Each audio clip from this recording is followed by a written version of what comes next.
So guys, अगला जो भी ट्रांसफर विंडो होने वाला है ना, उस पर रियल मैड्रिड कुक करने वाली है। और ख़ास करके अगले सीज़न में real Madrid will be unstoppable.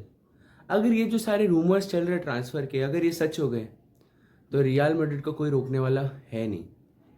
मैं ऐसा क्यों कह रहा हूँ, आइए इस पर बात करते हैं। तो फर्स्ट ऑफ ऑल पहले हम साइनिंग्स पे जाते हैं जो रियल मैड्रिड ने खरीद लिया, जो कि मैंने लास्ट वीडियो में आपको बताया भी था। जो पहली साइनिंग है वो है डम्फ्रीज, जो कि इंटर मिलान का लेफ्ट बैक है। और वो बहुत ही क्रूशियल पॉइंट हो सकता है रियल मैड्रिड के ट्रांसफर्स का, या फिर हो सके वो वन ऑफ द बेस्ट भी है। बट मैं आऊँगा जिस पे जो आगे नाम है वो कई बड़े बड़े नाम हैं। उसके बाद अगला है कोनाटे, जो कि फ्रांस का प्लेयर रह चुका है और वो फ्रांस के मेन टीम में भी खेलता है। सो कोनाटे भी एक ग्रेट सेंटर बैक है। सो मुझे लगता है ये डिसीजन भी अच्छा है। ये तो सब रहेगी जो रियल मैड्रिड ने साइनिंग कर दिया है।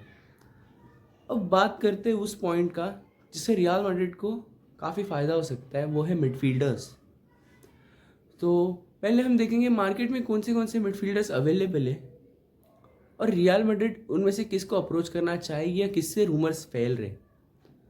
तो जिससे रूमर्स फैल रहे वो फर्स्ट ऑफ ऑल है विटीनिया, जो करंटली आज के टाइम का one of the best midfielders कह लो या फिर अटैकिंग मिडफील्डर कह लो, वो वन ऑफ द बेस्ट है। सो पहला तो हो गया विटीनिया, जो कि सेंटर मिडफील्डर भी खेल सकता है, अटैकिंग भी खेल सकता है। फिर उसके बाद उनको थोड़ा डिफेंसिव मिडफील्डर चाहिए रहेगा, तो उसके लिए एक और ऑप्शन है, वो है जाओ नेविस। रियल मैड्रिड ने पीएसजी के दोनों यूसीएल विनर प्लेयर्स को अप्रोच किया है, विटीनिया और जाओ नेविस दोनों को। और या दोनों ले सकते हैं, दोनों में से कोई एक लेंगे वो मुझे नहीं पता, बट रूमर्स तो यही आ रहे कि विटीनिया और जाओ नेविस दोनों में से कोई ना कोई तो रियल मैड्रिड कंफर्म आ रहा है। तो ये हो गई पीएसजी के मिडफील्डर्स की बात। अब बात करते हैं मैनचेस्टर का मिडफील्डर जो रियल मैड्रिड बहुत इंटरेस्टेड है लेने में। उसका नाम है रॉड्रिगो। वही रॉड्री जो स्पेन में खेलता है और वो रॉड्री जो मैनचेस्टर सिटी से खेलता है। तो रूमर्स ये भी आ रही कि मैनचेस्टर सिटी से रॉड्री रियल मैड्रिड आ सकता है। और तुम्हें याद भी होगा थोड़े टाइम पहले कि एंजो फर्नांडिस भी इंटरेस्टेड था रियल मैड्रिड आने में। वही एंजो फर्नांडिस जो कि चेल्सी के लिए खेलता है और वो रियल मैड्रिड आने के लिए एक्साइटेड है, या फिर कह लो कि वो रियल मैड्रिड आने की चाहत है उसके अंदर, उसको आने का मन है रियल मैड्रिड, उसको रियल मैड्रिड से खेलना है। वो एंजो अर्जेंटीना के भी मेन स्क्वाड का प्लेयर है, वो चेल्सी के भी मेन स्क्वाड का क्रूशियल प्लेयर है। सो तुम्हें क्या लगता है, मैंने ये चार मिडफील्डर्स बताए, इन चारों में से कौन आना चाहिए रियल मैड्रिड और कौन नहीं। फिर बात करते हैं जो मेन चीज़ जिस पे पूरा पॉइंट है, जो पूरा टॉक चल रहा है अभी पूरे इंडस्ट्री में, फुटबॉल इंडस्ट्री में, फुटबॉल ट्रांसफर विंडोज़ पे, हर जन बंदे के पोस्ट पे, वो है माइकल ओलीजे। यस गाइस, ये कोई रूमर्स नहीं है, ये कुछ ऐसी खबरें आ रही है उड़ के कि Michael Olise is coming Real Madrid. Real Madrid ने उस पर 150 मिलियन का बिड डाल दिया है। Do you guys know how much is 150 million? भाई 150 million is such a big amount, and still the Bayern Munich owner has said, owner means the Bayern Munich president has said that they are not selling Olise at 200 million also. मतलब कि वो 200 million पे भी Michael ओलीजे को नहीं बेचना चाहेंगे भाई। बट अगर पापा पेरेस की ईगो पे आ गया तो आपको पता ही है वो क्या कर सकते हैं। मुझे तो लगता है माइकल ओलीजे आएगा ही आएगा।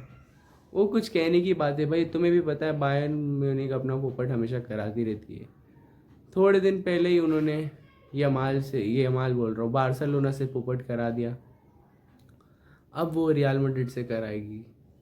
क्योंकि वो अपने बात पे कभी वो जो कह दिया था ना उसने कि बायर्न म्यूनिख जब बार्सिलोना हरिकेन के बारे में जा रही थी तो उनके प्रेसिडेंट ने बोल दिया था कि हरिकेन के बार्सिलोना के पास पैसे भी है क्या हरिकेन को खरीदने को, तो वो सब का जो चीज़ था। बट तो तुम लाइनअप देख सकते हो, अगर ओलीजे आ गया तो टीम में, तो लाइनअप क्या अटैक होगा तुम्हारा अगर ओलीजे आ गया तो।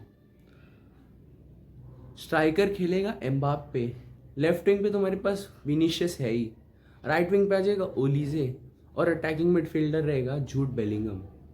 और विटीनिया जाओ नेव्स की बात चल रही है, आई गेस मेरे ख्याल से दोनों आएंगे, या ये मेरे 4 जो मिडफील्डर मैंने बताए थे उनमें से कोई 2 तो आएंगे ही आएंगे।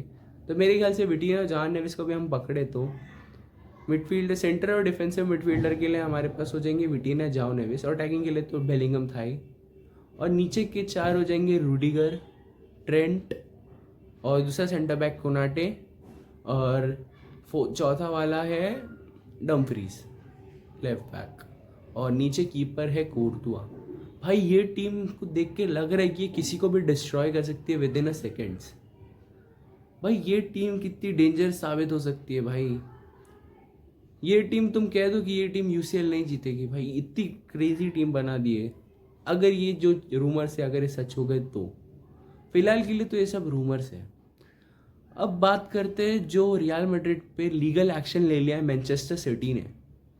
वो लीगल एक्शन क्या है कि ना, जो पापा पेरिस के अपोजिट में वो बंदा था जो बोल रहा था कि वो हालैंड लाएगा, वो हालैंड लाएगा रियल मैड्रिड में, उसने हालैंड की जर्सी भी दिखा दी। सो मैनचेस्टर सिटी ने रियल मैड्रिड पे एक लीगल नोटिस भेज दिया है कि ये सब फेक न्यूज़ है, उन्होंने कभी कुछ बात भी नहीं की, ये सब भी नहीं, कुछ नहीं हुआ, it was all fake news भाई। वो फेक न्यूज़ पे उसे पड़ चुका है लीगल नोटिस, और वो बंदा भी, रूमर्स भी आ रही, वो बंदा इलेक्शन भी हार चुका है। तो मेरे को नहीं लगता हालैंड किसी भी कीमत पे रियल मैड्रिड आएगा।